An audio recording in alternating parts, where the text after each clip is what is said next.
घोसी उपचुनाव से पहले समाजवादी पार्टी को मिला कांग्रेस का समर्थन।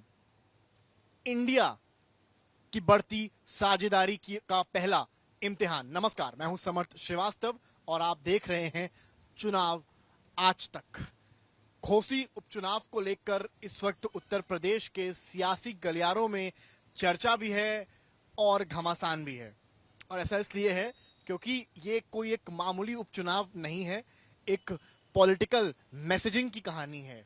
असल में लोकसभा चुनाव नजदीक है, इसको लेकर जो गठबंधन हुआ है उसकी ये पहली परीक्षा के तौर पर इस चुनाव को देखा जा रहा है। यानी कि यूं तो समाजवादी पार्टी बनाम बीजेपी अक्सर आपने उपचुनावों में देखा होगा, आजमगढ़ हो गया, मैनपुरी हो गया, तमाम चुनावों में देखा।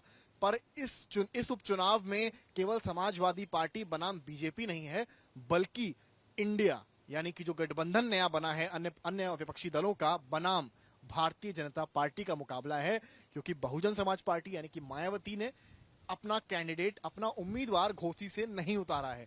समर्थन किसी को नहीं किया है, लेकिन उम्मीदवार नहीं उतारा है, जिसकी वजह से ये ट्राइपोलर कॉन्टेस्ट होते होते बायपोलर कॉन्टेस्ट हो गया, यानी कि सपा बनाम बीजेपी। तो वहीं बड़ी खबर जो आई है वो ये आई है कि कांग्रेस ने समाजवादी पार्टी का समर्थन कर दिया है। यानी कि अब कांग्रेस एक मैसेज यहां से देना चाहती है कि आप हमारे अलायंस का हिस्सा हैं और हम आपके साथ हैं। हमने बड़ा दिल रखकर आपके खातिर अपना उम्मीदवार नहीं उतारा है। हालांकि अजय राय, जो कि नए उत्तर प्रदेश के कांग्रेस अध्यक्ष हैं, उन्होंने ये बताया कि हमने बड़ा दिल रखा है और अपना कैंडिडेट घोसी से नहीं उतारा है। इतना ही नहीं, कांग्रेस का एक कार्यकर्ता समाजवादी पार्टी के लिए चुनावी अभियान में शामिल होगा और मैं कांग्रेस के बड़े नेताओं को घोसी प्रचार के लिए भेजूंगा। और अजय राय खुद भी घोसी यानी मऊ में समाजवादी पार्टी के लिए प्रचार करने जा सकते हैं। तो ये जो गठबंधन की नींव है उसको भी मजबूती का एक तरह से लक्षण अजय राय दिखाने की कोशिश कर रहे हैं।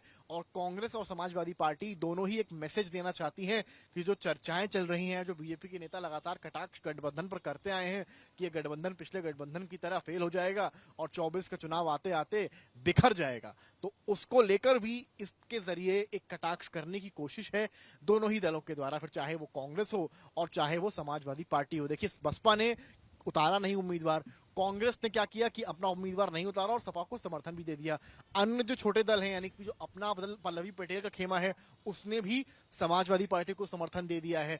जो जयंत चौधरी को लेकर तमाम चर्चाएं चल रही थी कि आखिर वो कहीं बीजेपी में तो नहीं चले जाएंगे, हालांकि उन्होंने अभी तक अपने पत्ते खोले नहीं है, लेकिन फिलहाल इस उपचुनाव के लिए घोसी में आरएलडी ने भी समाजवादी पार्टी का पूरी तरीके से समर्थन कर दिया है। जिससे कि एक बात साफ है कि समाजवादी पार्टी का, या यूं कहें, जो इंडिया का बिखराव सुनने को मिल रहा था, वो फिलहाल घोसी उपचुनाव के इर्द गिर्द तो नहीं दिखता है। और एक बड़ी बैठक जो 2 दिन की होनी है, 31 अगस्त और 1 सितंबर की, जो कि मुंबई में होनी है, जिसमें इंडिया गठबंधन एक साथ खड़ा होगा, शामिल होगा, उसको लेकर भी इस बीच चर्चाएं हैं कि क्या जयंत चौधरी उसमें जाएंगे या नहीं जाएंगे। फिलहाल घोसी उपचुनाव में जिस तरह से आरएलडी ने सपा को सपोर्ट किया है, उससे तमाम चीजों पर एक विराम जरूर लग गया है। लेकिन घोसी की अगर आप बात करेंगे तो जो जातीय समीकरण है उन पर चर्चा करनी भी शायद बेहद जरूरी हो जाएगी। आप अगर मतदाताओं को समझेंगे तो मुस्लिम समुदाय यानी कि मुस्लिम कैट जो वोटर है वहां पर, यानी कि शिया प्लस सुन्नी मिलाकर लगभग 80,000 के ऊपर है। तो ये एक अच्छी खासी वोट प्रतिशत है जो कहीं ना कहीं समाजवादी पार्टी के चेहरे पर मुस्कान लाती है, क्योंकि एम फैक्टर कहीं ना कहीं समाजवादी के फेवर में रहा है। तो वहीं जो वाई फैक्टर है यानी कि यादव वोट, वो भी 50,000 के ऊपर है। तो घोसी में एम वाई फैक्टर तो बहुत सॉलिड है। लेकिन कहीं ना कहीं बीजेपी के लिए भी खुश होने की बात यह है कि दलित जो है वहां पर, दलित वोटर 70,000 के ऊपर है।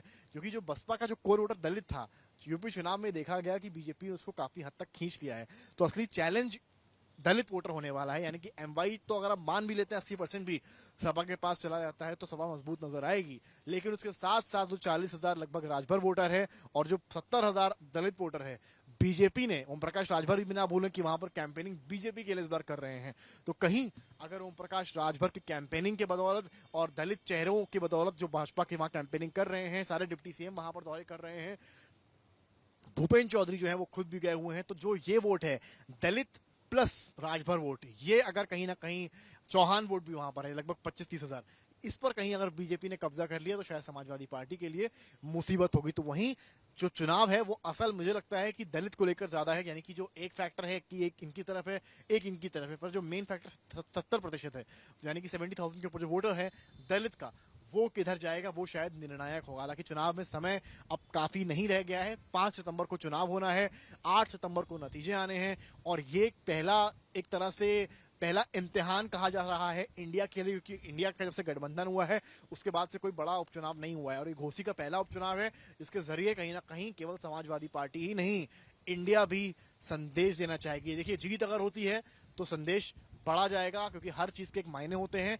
और इससे बेहतर पॉलिटिकल मैसेजिंग का जरिया शायद इंडिया को नहीं मिलेगा। तो वहीं अगर बीजेपी की जीत होती है तो इंडिया गठबंधन को बहुत बड़ा झटका मिलेगा और कहीं ना कहीं इसका असर यूपी में, जब Akhilesh Yadav seat sharing decide करेंगे कि किस दल को कितनी सीट मिलनी है और समाजवादी पार्टी कितने सीट पर लोकसभा चुनाव लड़ने वाली है, इस सीट शेयरिंग पर भी कहीं ना कहीं इसका बहुत असर पड़ेगा। जीतती है तो सीट ज्यादा सपा के पास होंगी और अगर हारती है तो सपा को थोड़ा बहुत अन्य दलों को भी ज्यादा सीट्स देनी पड़ेंगी, यानी अपने पास सीट्स कम रखनी पड़ेंगी, क्योंकि एक जो साइकोलॉजिकल दबाव होता है वो हार के बाद होगा और जीतेंगे तब तो खैर समाजवादी पार्टी के पास एक जरिया होगा बताने का कि हम यहाँ चुनाव जीते हैं। तो इसलिए यूपी की अगर आप बात करेंगे तो अधिक से अधिक लोकसभा सीट हम अपने पास रखेंगे। तो चुनाव से जुड़ी तमाम खबरों के लिए जुड़े रहिए हमारे साथ और देखते रहिए चुनाव आज तक।